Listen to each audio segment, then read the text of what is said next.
Hi friends, मैं उपेंद्र कुमार पांडे। आप देख रहे हैं पंडित उपेंद्र स्टडी क्लासेस में। गैस में जैसा कि आप लोग को ऑटोमोबाइल इंजीनियरिंग के चैप्टर सेकंड ट्रांसमिशन सिस्टम के कुछ टॉपिक आपको नेक्स्ट क्लासेस में मिले थे। आज का टॉपिक होने वाला है तो पहिया क्या होता है और पहिए के प्रकार कौन कौन से होते हैं। इन सभी चीज़ों के बारे में स्टेप बाय स्टेप जानेंगे। तो यहाँ पे वीडियो काफ़ी हेल्पफुल होने वाली है। वीडियो लास्ट तक देखना है, तभी आप लोग को समझ में आएगा। चलिए, मैं जैसा कि आप स्क्रीन के माध्यम से देख पा रहे हैं, पहिया क्या होता है। तो पहिया से पढ़ने से पहले एक चीज़ और आप लोग को क्लियर कर दूं कि यहाँ पे जो भी स्टूडेंट मैकेनिकल फिफ्थ सेमेस्टर के किसी भी नोट्स चाहिए, किसी भी सब्जेक्ट की नोट्स चाहिए, तो आप मुझे कांटेक्ट करके नोट्स प्राप्त कर ले सकते हैं। जैसा कि आप लोग को बताया गया था कि इस अक्टूबर मंथ में अभी तक अपना कितना जो प्रोडक्ट यानी कहने का मतलब है जो उसका सब्जेक्ट का प्राइस था कितना 39 रुपीज़ था, ठीक है। और वहीं पे अब कर दिया गया है 35 रुपीज़। 35 रुपीज़ ये कब तक किया गया है? तो आपका इस अक्टूबर मंथ के लिए किया गया। ये ओनली क्या है, आपको अक्टूबर मंथ के लिए दशहरे और दीपावली के उपलक्ष्य में करवाया गया, ठीक है। यहाँ पे कितना कर दिया गया है 35 रुपये। तो जल्द से जल्द जो भी स्टूडेंट पीडीएफ लेना चाहते हैं वो मुझे कांटेक्ट करके कांटेक्ट नंबर आपको डिस्क्रिप्शन बॉक्स में दिया गया है, और आप जाके वहाँ पे देख सकते हैं और व्हाट्सअप कर सकते हैं। व्हाट्सअप करने के बाद अपना पेमेंट कटवा दीजिए, और पेमेंट कटवाने के बाद सभी नोट्स को इशू करवा लीजिए, ठीक है। जिससे क्या होता है कि आपको एग्जाम देने में काफ़ी हेल्पफुल हो जाए, ठीक है। चलिए, हम जैसा कि आप स्क्रीन के माध्यम से देख पा रहे हैं पहिया क्या होता है। पहिए को क्या बताएंगे, पहले हम डिफिनीशन के माध्यम से देखेंगे। तो डिफिनीशन के माध्यम से देखने के बाद आपको यहाँ पे पूरा विधिवत सही ढंग से बताएंगे, फिर उसके बाद आप लोग को एकदम ईजी ढंग से समझ में आ जाएगा। चलिए, तो देखते हैं डिफिनीशन के माध्यम से। ऑटोमोबाइल पहिया तथा टायरों का बहुत महत्व होता है। तो पहिया क्या होता है, तो जो ऑटोमोबाइल में क्या होता है, सबसे आवश्यकता क्या होती है, पहियों की आवश्यकता होती है और टायरों की आवश्यकता होती है। पहिया और टायर एक ही मतलब कहने का मतलब है, इनकी आवश्यकता बहुत विधिवत प्रकार की होती है।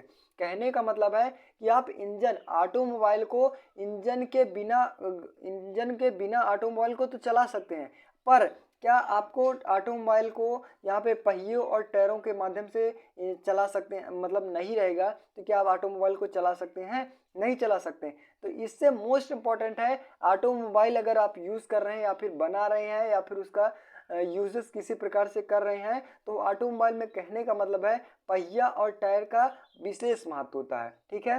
बल्कि वहीं पे आप इंजन रहे या फिर ना रहे उसे हाथों के माध्यम से चला सकते हैं।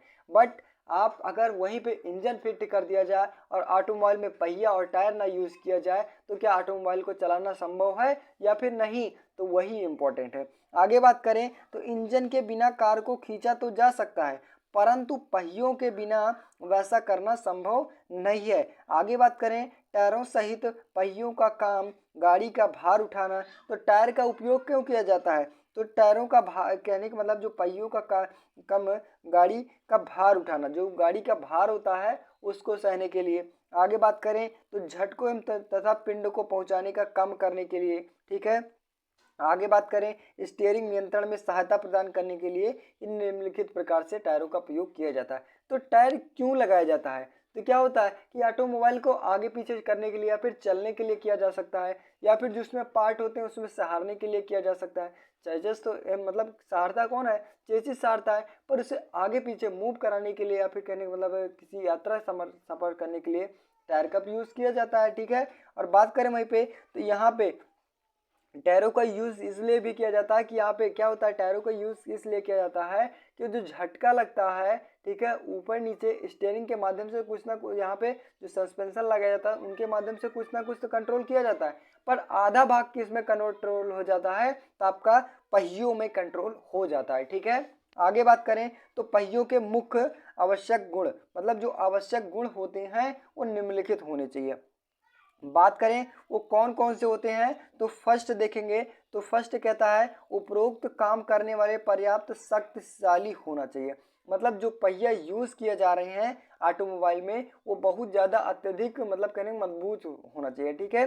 नेक्स्ट बात करें वहीं पे स्थैतिक तथा गतिज दोनों प्रकार से संतुलन होना चाहिए। जो पहिया यूज़ किया जाए ज़्यादा भी मतलब हार्ड न किया जाए कि उसे संतुलन करने की आवश्यकता पड़े, तो संतुलन नहीं हो, ठीक है।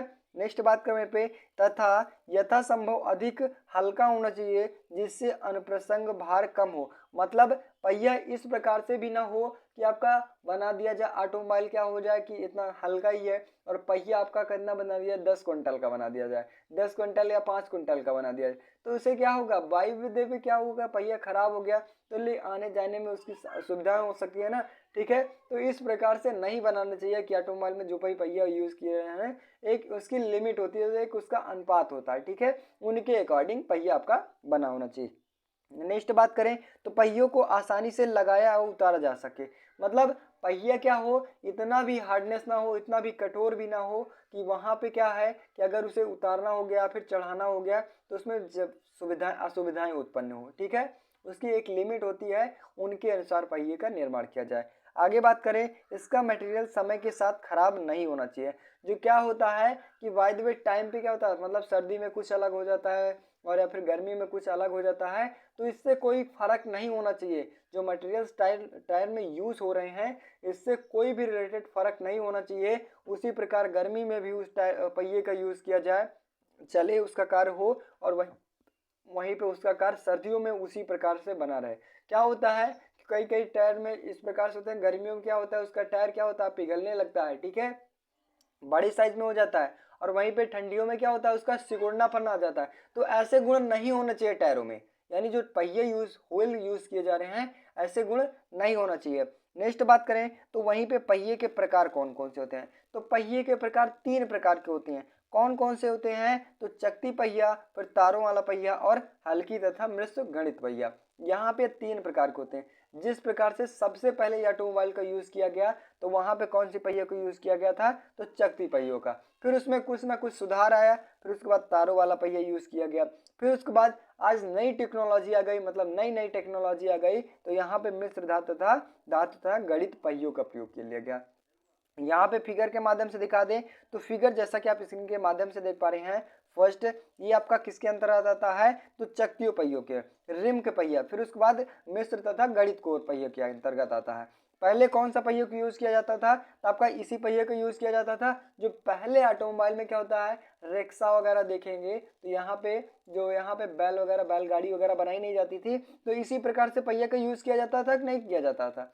फिर उसके बाद कुछ ना कुछ उसमें चेंजेबल आया तो यहाँ पे आपका कुछ इस प्रकार से पहिया बना दिया गया, और आज नई टेक्नोलॉजी का प्रयोग कर लिया गया तो आपका ये पहियों और रिम टाइप में बना लिया गया। ठीक है, आई होप गाइस यहाँ पे पहियों के प्रकार एकदम इजी ढंग से समझ में होगा, और पहिया क्या होता है और पहिए के गुण कौन कौन से होते हैं एकदम इजी ढंग से समझ में आया होगा। अब बात करें आगे हमारा क्या कहता है, आगे देखेंगे तो चकती पहिए का चकती पहिए का अपनी सरलतम पुष्ट बनावट तथा कम लागत और सफाई में आसानी से सर्वत्र प्रयोग हो रहा है।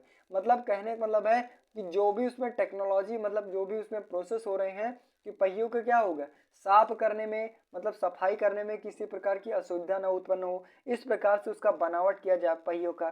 ठीक है, आगे बात करें तारों वाला पहिया सबसे पहले बना, परंतु आजकल इसका प्रयोग विशेष स्पोर्टर कारों तथा सीमित ही है। मतलब जो तारों वाला पहिया हो गया उसका प्रयोग सबसे पहले तो नहीं बना, सबसे पहले क्या हो कौन सा बना आपका चकती वाला पहिया बना, फिर उसके बाद क्या हो गया आपका तारों वाला पहिया।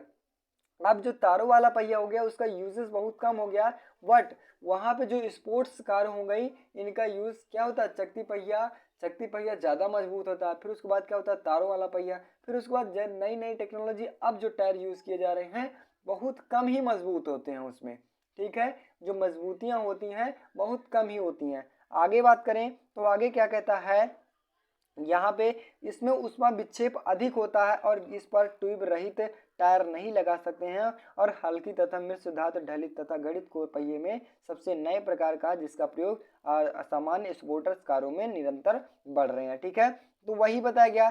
तो जो यहाँ पे तारों वाला पहिया होता है, तारों वाले पहिया में क्या होता है ट्यूब रहित होता है, मतलब ट्यूब नहीं लगाई जाती है, केवल उस पर पहिया लगा दिया जाता है और पहिए लगाने के माध्यम से उसे चलाया जा सकता है। उसमें क्या होता है जो उसमें उष्मा विक्षेप होता है और बहुत ज़्यादा होता है। ठीक है, इनकी वजह से इसकी जो क्वालिटी हो गई बहुत कम हो गई, मतलब इसका यूजेस बहुत कम हो गया। वहीं पे जो मिश्र धातु यानी गणित कोर पहिया हो गया इसका उपयोग ज़्यादा करने लगे। ठीक है, आई होप गैस यहाँ पे आपको तीनों टॉपिक एकदम ईजी ढंग से समझ में आया होगा। तो बस गैस आज के लिए इतना ही। वीडियो अच्छी लगी हो, चैनल पर नए हो, चैनल को सब्सक्राइब कीजिए और ज़्यादा से ज़्यादा शेयर करने की कोशिश कीजिए। मिलते हैं नेक्स्ट वीडियो में, तब तक के लिए जय हिंद।